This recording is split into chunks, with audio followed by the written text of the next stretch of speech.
selamat pagi. Sebelum kita masuk ke materi, izinkan kita untuk memperkenalkan diri terlebih dahulu ya. Perkenalkan, saya Salma Fotosyopia dari absen 30. Saya Fauzi Azhara dari absen 9. Perkenalkan, nama saya Siva Lezara dari nomor absen 32. Saya Nama Salwa dari absen 22.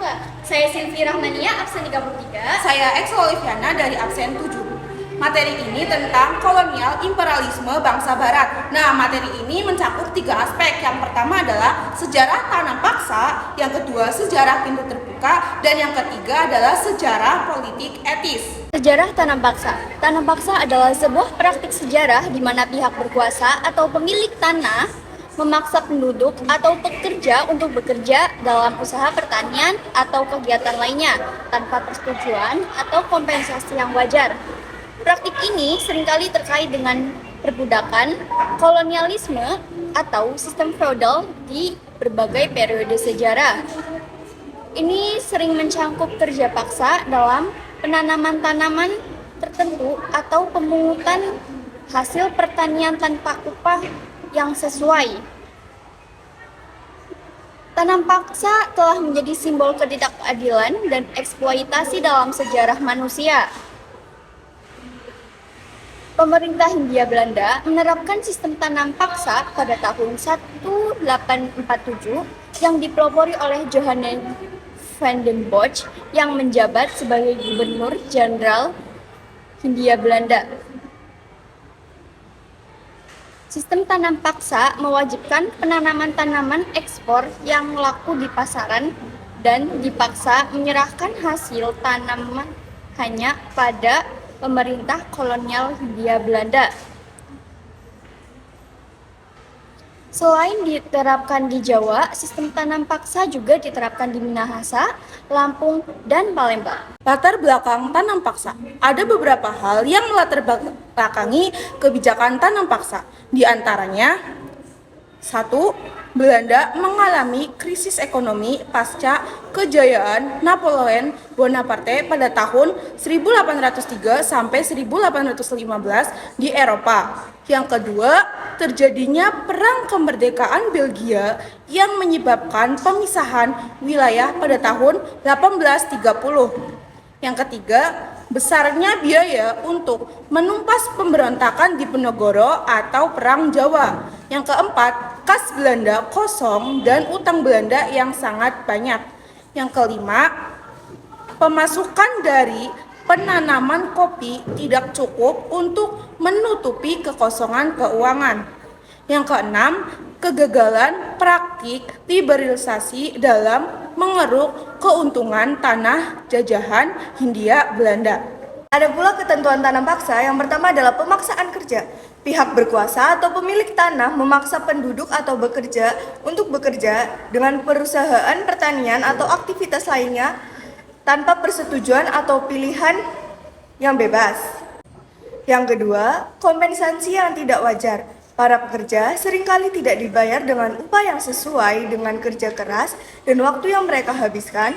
Mereka mungkin menerima kompensasi yang sangat rendah atau bahkan tidak ada kompensasi sama sekali. Yang ketiga, keterikatan dan penindasan. Para pekerja mungkin terperangkap dalam situasi di mana mereka memiliki sedikit atau tanpa kebebasan untuk meninggalkan pekerjaan atau tempat tinggal. Mereka dapat mengalami penindasan fisik atau psikologis. Yang keempat, kondisi kerja yang buruk. Para pekerja seringkali bekerja dalam kondisi yang tidak aman, tidak sehat, tidak manusiawi. Mereka mungkin kekurangan hak dasar seperti makanan, perumahan, pakaian, dan tempat tinggal yang layak.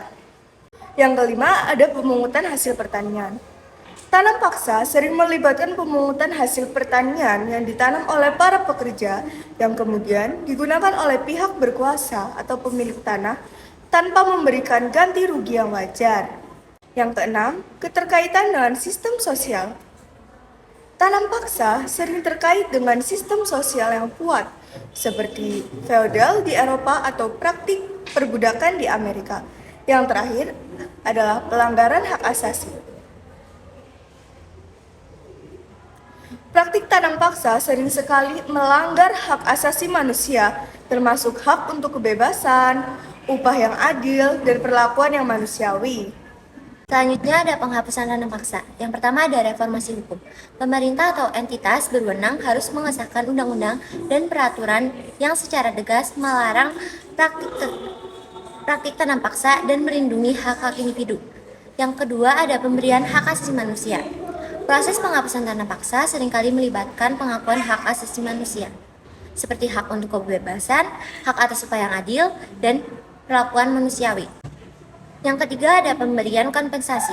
Dalam beberapa kasus, kompensasi dapat diberikan kepada mereka yang telah menjadi korban tanam paksa sebagai upaya mengatasi kerugian yang telah mereka alami. Yang keempat, kampanye dan pendidikan.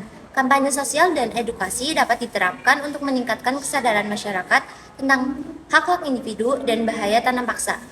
Yang kelima, perlindungan terhadap korban.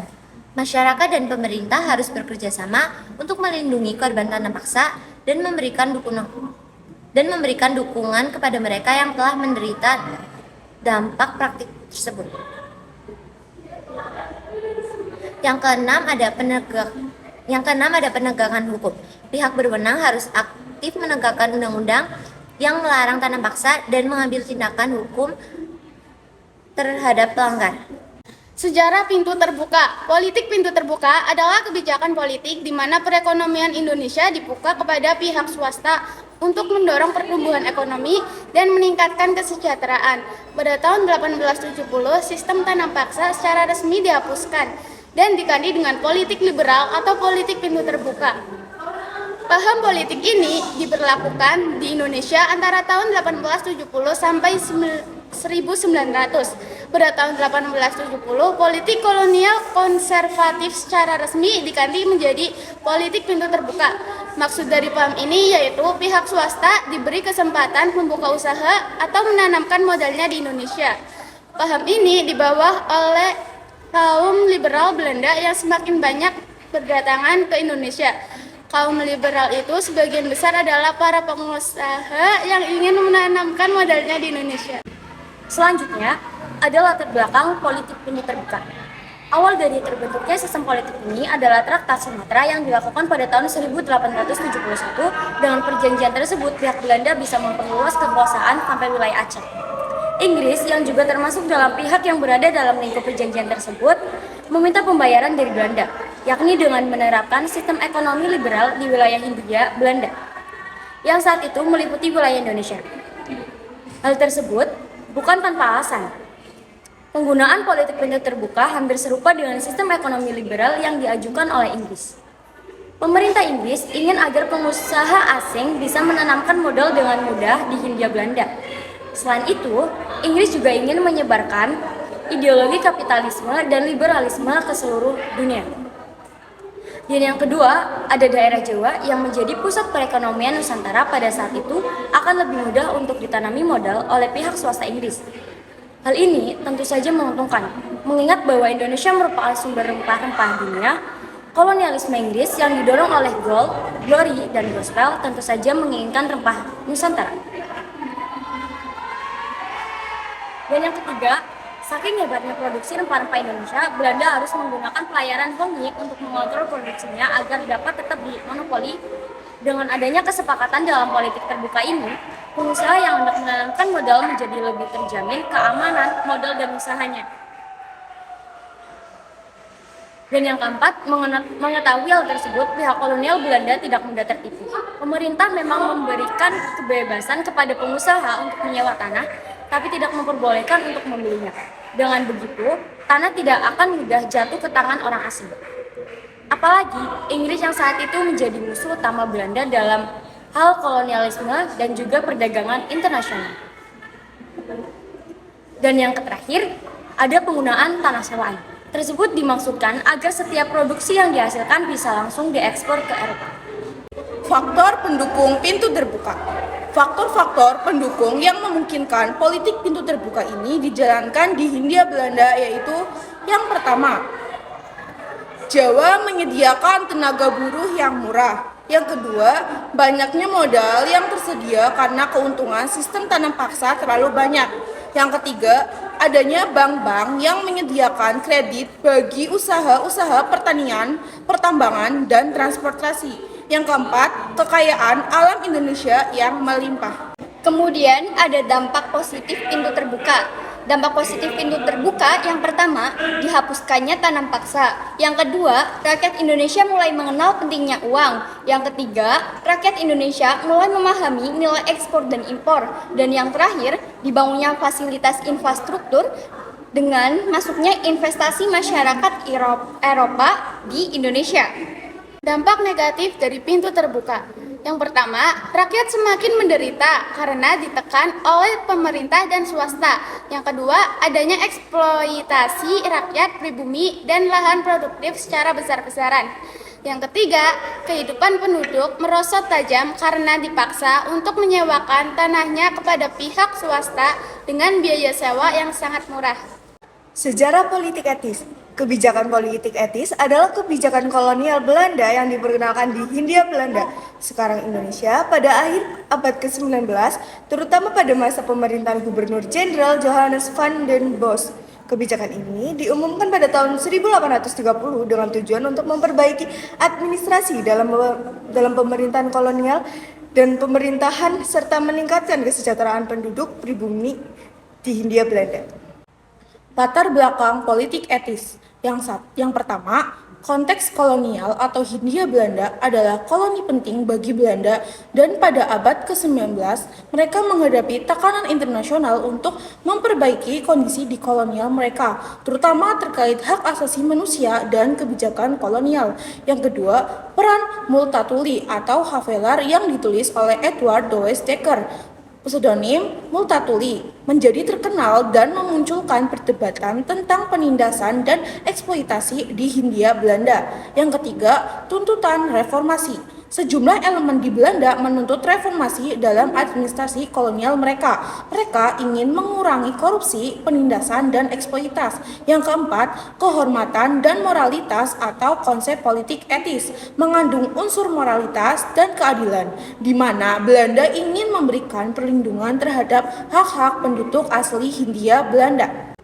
Kebijakan politik etis merujuk pada tindakan dan keputusan politik yang didasarkan pada prinsip-prinsip moral dan nilai-nilai etika.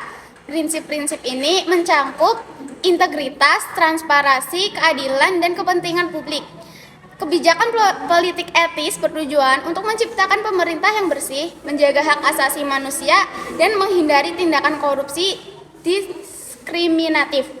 Implementasi kebijakan politik etis penting untuk membangun kepercayaan masyarakat terhadap pemerintah dan lembaga politik. Selanjutnya ada dampak politik etis. Dampak politik etis ini melibatkan aspek-aspek berikut. Yang pertama, modernisasi.